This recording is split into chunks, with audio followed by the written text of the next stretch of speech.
So here's the thing. If you don't tell me your name, I'm going to put you in custody for not cooperating this morning. I'm not going to hold on. I understand what you're doing and what you're trying to do. It's not going to help you a single bit in court to try to play these games. Go back with the bailiff. You're going to make it worse if you don't. Yeah, respectfully, this is not a fair trial. You don't get to say respectfully and then be disrespectful. I told you very specific instructions when you were here before that if you did not do what I asked you, then your bond would be raised and you would have to go back to jail, right? Good morning. Are you Nasir Brown? I'm not here today on special appearance. I'm sorry, speak up so I can hear you. Here today You're appearing here today? by special appearance. Okay, what is your name? I'm a third party intervener on behalf of artificial legal entity, not Nasir Brown. Okay. At one point in your, Again, let me talk about the chamber of at some point in your life prior to being this third party, were you Nasir Brown? No. You're not him. I'm a third party intervener. So here's the thing. If you don't tell me your name, I'm going to put you in custody for not cooperating this morning. I'm not going to hold on. I understand what you're doing and what you're trying to do. It's not going to help you a single bit in court to try to play these games. That's relative. So are you Nasir Lewis Brown, or have you been him at some point in your life or not? Yes. Okay. So I'm going to call you by Mr. Brown because I'm not going to say all the words that you just said because you have now identified yourself as Nasir Lewis Brown. And so, Mr. Brown, this is your initial appearance and you have two cases. And cause number 26, I just asked you not to speak over me. So here's the thing, Mr. Brown. I'm going to be very patient. And at the child subject matter jurisdiction, going on record. Your challenge of the subject matter jurisdiction is overruled. Let me go through what I need to go through, okay?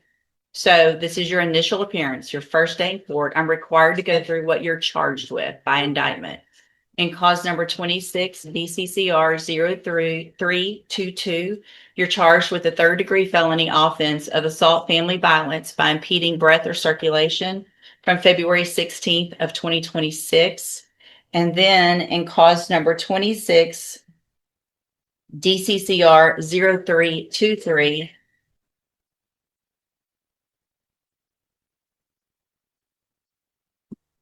you're charged with the state jail felony offense of injury to a child, and that's from February 16th of 2026.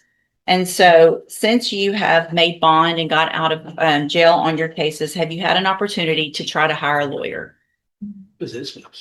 Speak up so I can. Up and down. It's been up and down? Yes. Okay, so here's what I'm going to do, Mr. Brown, is I'm just like everyone else. I'm resetting your case about 30 days to give you some time to try to hire a lawyer. You need to try to get someone hired before the next court date. If you do, just bring the reset notice that you get today to that lawyer and they'll tell you what to do. If you're unable to hire someone before the next court date, then I'm ordering you to visit with at least 3 lawyers. They all charge different amounts. They have different payment plans. Bring me back the names of the lawyers that you've talked to so I know you're trying and we'll discuss your options. If you don't do that, then when you come back, you run the risk of me raising your bond for not following that court order and you would go back to jail. Do you understand? I'm sorry? Overstand. Say it again. Overstand. You overstand? Yes. Okay. What does that mean? Overstand. Do you understand what I'm saying, sir? I'm blind. You'll oblige. I'm blind. Yeah. Okay. You just determined to use different words and be difficult, aren't you? No. Okay. So as a condition of your bond, did you have a condition that you were not to have any contact or communication with the complaining witnesses in each of these cases, right? Okay. And so I want to make sure you understand the importance of that. And that if you do have any contact or communication with either of them, it would be a violation of that bond condition. If I find out, your bond would be raised and you would go back to jail. Do you understand that as well? Overstand. You overstand. Same thing. I'm going to guess that overstand is even better than understand. So you definitely know what I'm talking about, right? So we don't have any miscommunication today. You know exactly what I'm talking about.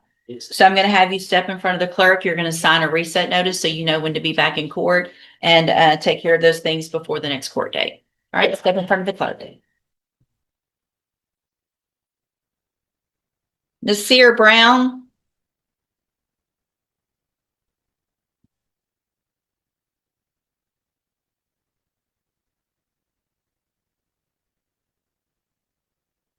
Are you Nasir Brown? I'm sorry. We were here before. You've been here before, but you have to speak up where I can hear you. Executing beneficiary of the trust in hand. Of the trust of what? Of the trust in hand, yeah. Of the trust in hand? Whose Yes. hand? What trust? The execution. Did you bring a copy of it? I wasn't able to get to the copy. I do have. Take the glasses off. I need to see your eyes, please. These are my prescription glasses. That's okay. So I'm having a hard time understanding you. You need to speak up and speak clearly so that the record can be clear. You were already here and I gave you an opportunity to try to go hire a lawyer for your 2 cases. Did you get a lawyer hired? Able to do it. Who'd you talk to?